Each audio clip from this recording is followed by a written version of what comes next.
What's up, guys? It's your boy Chaos back at it with another YouTube video. Sorry if my voice sounds a bit groggy. It's kind of dry and it doesn't really feel all that good right now. But we are back at it with part 2 of tips and tricks. I know you guys have probably been long awaiting part 2 since me releasing part 1. So I figured I'd just go ahead and, do part 2. So anyway, some tips and tricks that are very suitable for all types, are like, so there's this new thing that I've been trying called the hang glide, is what I call it. See, that's the hang glide right there. Checking my corners. It's kind of a, so you press, what's it called? The slide button, aka your crouch button. So you would slide and then you press the aim in button and jump, all in that order. But it has to be in a very fast and quick motion to be able to do it. But it's a very viable thing to be able to use to check corners. But I wouldn't recommend using it when you know somebody's there, because you could end up, taking an L. By the way, don't mind that part. I don't know what I was doing there at all whatsoever. That was kind of one of those derpy moments where I was just like, I don't know. I mean, it was like 12 p.m. at night, I think, around there. So yeah, wasn't really all there, but I mean, still had the movements down. So yeah, checking my corners. Oh, I made a big mistake here. So yeah, I knew they had a sniper up, and I decided to still challenge that corner. I completely messed that up. But yeah, so just based off of what you guys are watching here, so it's basically me knowing when to use the jump slide, aka the hang glide. I mean, there's a difference between a jump slide or a jump check slide, whatever, and a hang glide. If you guys want me to, I will explain the difference in another video. I don't feel like it's that viable to explain in this video, or that it's necessary to. I think you guys would get the difference. And then there's just, slide checking your corner, or what pros call slide peeking.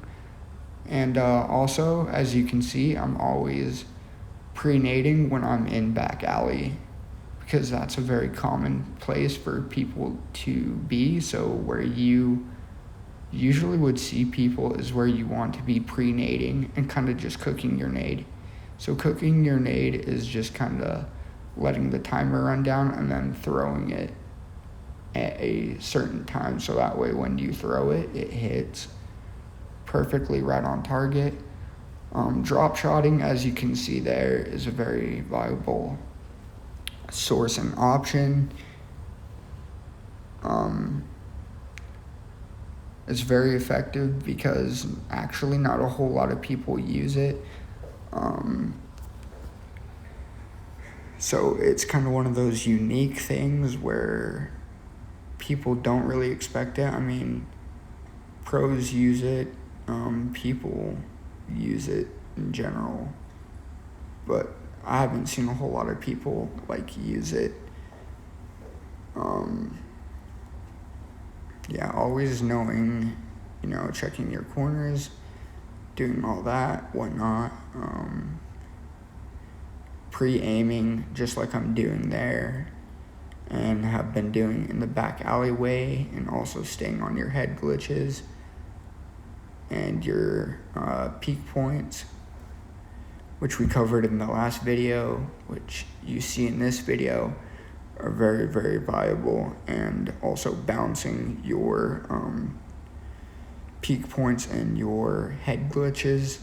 I mean, head glitches, I wouldn't necessarily do it too much, but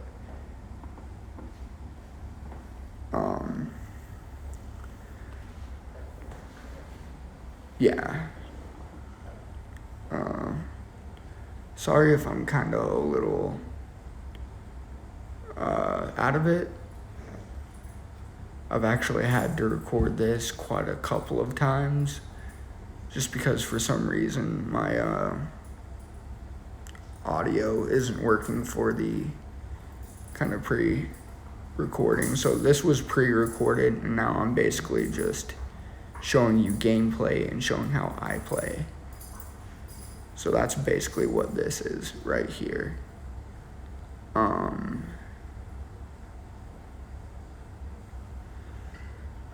So also some more tips and tricks is knowing when to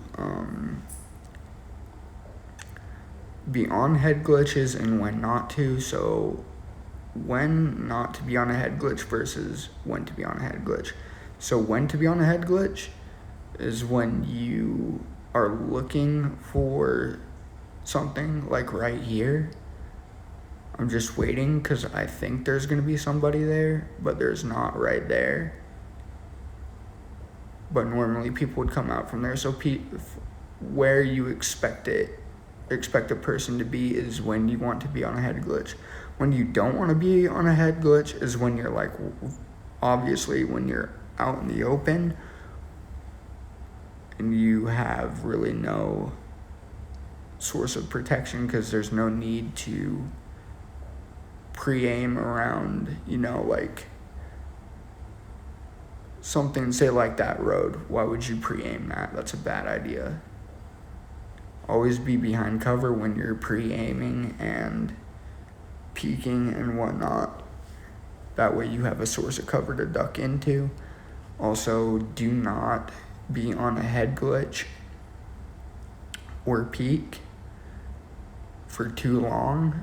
Don't stay on it because you will get shot from behind. You're guaranteed to.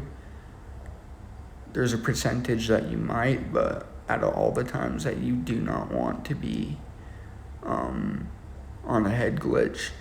See, I'm just briefly peeking it. I'm not staying on it because I don't need to be. And if I stay on a head glitch too long, then I could get killed. And I know that, so that's why I don't stay on it, and I wouldn't recommend you do it either. I mean, you can try for craps and giggles and whatnot, but on a ranked or like a competitive basis, I would not recommend at all trying to do that. Also, do not challenge snipers if you know they're super good. I would recommend avoiding most snipers unless they're just garbage and super trash and don't know how to move and shoot. If you know that a sniper is good with a sniper, in this game, then don't challenge it. I wouldn't recommend it. If you can get up in their face, you've got a chance, but at long range, don't challenge that range because they 95% of the time in really high ranked matches, they're going to win because they've got the advantage long range, and if they're super good, they're going to have the competitive advantage short range as well. So just in general, don't challenge a sniper. As you can see, he's doing the same exact thing, checking his points. I don't see the point why he called in his UAV there because,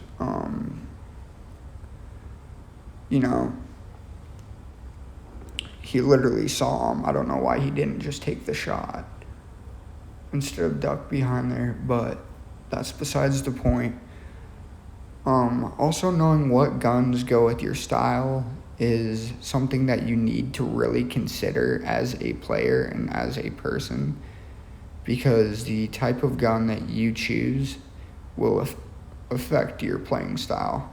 Snipers are kind of their own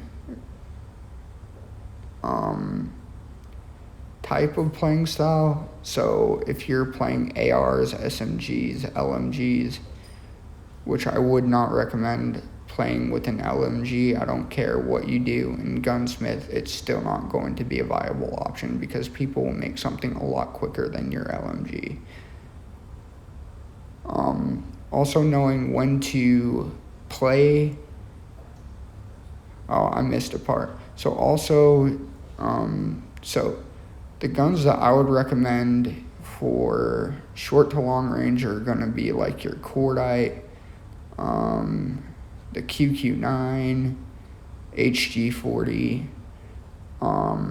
Most SMGs are going to be pretty good. Close to medium range. I wouldn't recommend the MSMC all that much because you can make a build that's very short range or long range now. Your ARs are going to be meant for more long range, but you, once again, can make them viable because of a Gunsmith. So just knowing if you are a long distance player versus a short distance player is going to be something that you need to know.